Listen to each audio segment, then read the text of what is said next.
At a press conference Wednesday evening, President Trump went on a long rant accusing the Senate of being too slow to confirm his nominees to executive and judicial roles, although the Senate has confirmed Trump's judges at a much faster pace than the nominees of other recent presidents. He then threatened to use a presidential power that has never been used before in American history.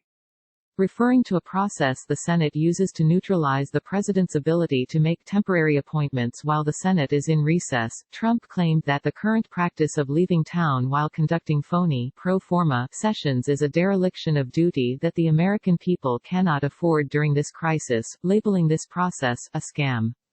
The Constitution permits the President to fill up all vacancies that may happen during the recess of the Senate, although these appointments typically expire after a little more than a year. Pro forma sessions are extraordinarily brief sessions that the Senate holds every few days while it is not conducting business. The Supreme Court held in National Labor Relations Board v. Noel Canning, 2014, that the Senate may use these brief sessions to nominally prevent itself from recessing, thus preventing the President from making recess appointments. If the Senate does not abandon these pro forma sessions, Trump threatened to use a very strong power to adjourn Congress, thus forcing the Senate into recess and opening up Trump's ability to make recess appointments.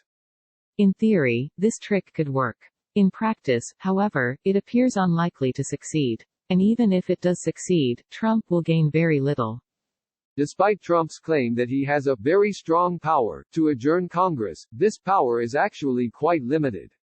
The Constitution provides that the President may adjourn both houses of Congress to such time as he shall think proper, but only in case of disagreement between them, with respect to the time of adjournment. Thus, the President's power to adjourn Congress is only triggered when the two houses disagree about when to adjourn. As University of Texas law professor Steve Vladeck notes on Twitter, right now the House and Senate are in agreement about when to adjourn. They plan to formally adjourn on January 3, 2021, the day when current House terms expire. So long as the houses are in agreement, the President has no power to adjourn them. At the moment, Congress does not plan to return to work until May 4. In theory, Senate Majority Leader Mitch McConnell could try to call the Senate back to Washington sooner, so that it could formally vote to either adjourn or to disagree with the House about the proper date of adjournment, but McConnell does not appear particularly inclined to do that. In a statement responding to Trump's threat to adjourn the Senate, a McConnell spokesperson said that the leader pledged to find ways to confirm nominees considered mission critical to the COVID-19 pandemic, but under Senate rules, that will take consent from Democratic leader Chuck Schumer. All of that said, if McConnell were determined to engineer a situation where Trump could make recess appointments, he could most likely do so. As Sarah Binder, a professor of political science at George Washington University and senior fellow at the Brookings Institution, told me, motions to adjourn are not debatable in the Senate, which means that Senate Democrats could not use the filibuster to block such a motion. If McConnell wanted to adjourn the Senate, a simple majority vote would suffice. It's not immediately clear which jobs Trump would fill by recess appointment if such an adjournment happened, although CNN suggests that the list may include the Director of National Intelligence, 2 members of the Federal Reserve Board of Governors, an Assistant Secretary of the Treasury Department and an Undersecretary of Agriculture. For the most part, Trump's nominees have received a favorable reception in the Republican-controlled Senate, although there are some exceptions. For example, Trump's Federal Reserve nominee Judy Shelton, a one-time advocate for fringe positions such as a return to the gold standard, has raised concerns among some Senate Republicans. Outlier nominees like Shelton aside, Trump would see little benefit if the Senate were formally adjourned. Let's suppose, for the sake of argument, that Trump succeeds in adjourning the Senate. Then what? The most likely answer is that Trump would have to keep Congress out of session for a decent amount of time, and in the middle of a global crisis, before he could invoke his recess appointments power. Under Noel Canning, the President's recess appointments power is triggered during a recess of substantial length. Though the court did not fully define the word substantial, it did strongly imply that the recess typically must be at least 10 days.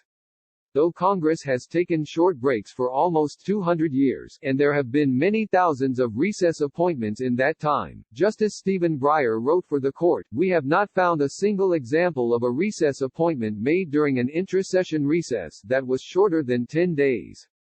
In order to make recess appointments, in other words, Trump would likely need to send Congress away for at least 10 days in the middle of a pandemic. And he would need to do so at a time when the economy is hemorrhaging jobs. A total of 22 million people filed new unemployment claims since social distancing measures began in March. In fairness, Congress already does not plan to return to Washington until early May, but that is largely so that Congress can practice the same social distancing that much of the nation is currently engaged in.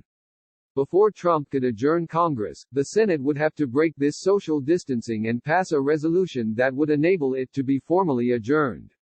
It's unlikely, especially given McConnell's lack of enthusiasm for such an maneuver, that members of the Senate would risk their own health so that Trump could make recess appointments.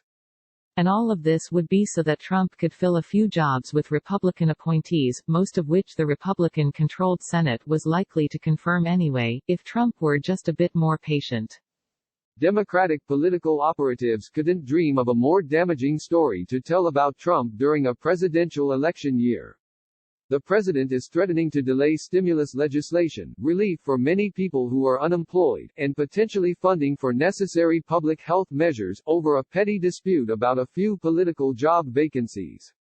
And, while judges nominated by the president and confirmed by the Senate may serve for life, judges given a recess appointment receive a temporary appointment that expires at the end of the Senate's next session. The current session ends in early January, and the next session will likely end in January of 2022. So a recess-appointed judge would serve less than 2 years. The Senate could potentially confirm these recess appointees in the interim, giving them a lifetime appointment. But absent such a confirmation vote, any judicial vacancies Trump fills with a recess appointment could potentially be filled again very soon by a Biden appointee. Similarly, while Trump could conceivably appoint someone like Shelton to the Federal Reserve, without Senate confirmation she would only serve a very brief term, not the 14-year term typically served by board members. So Trump is literally threatening to do something that's never been done, adjourn Congress by presidential decree. And he stands to gain very little from doing so. Support Vox's explanatory journalism. Every day at Vox, we aim to answer your most important questions and provide you, and our audience around the world, with information that has the power to save lives. Our mission has never been more vital than it is in this moment, to empower you through understanding. Vox's work is reaching more people than ever, but our distinctive brand of explanatory journalism takes resources, particularly during a pandemic and an economic downturn. Your financial contribution will not constitute a donation, but it will enable our staff to continue to offer free articles, videos, and podcasts at the quality and volume that this moment requires. Please consider making a contribution to Vox today.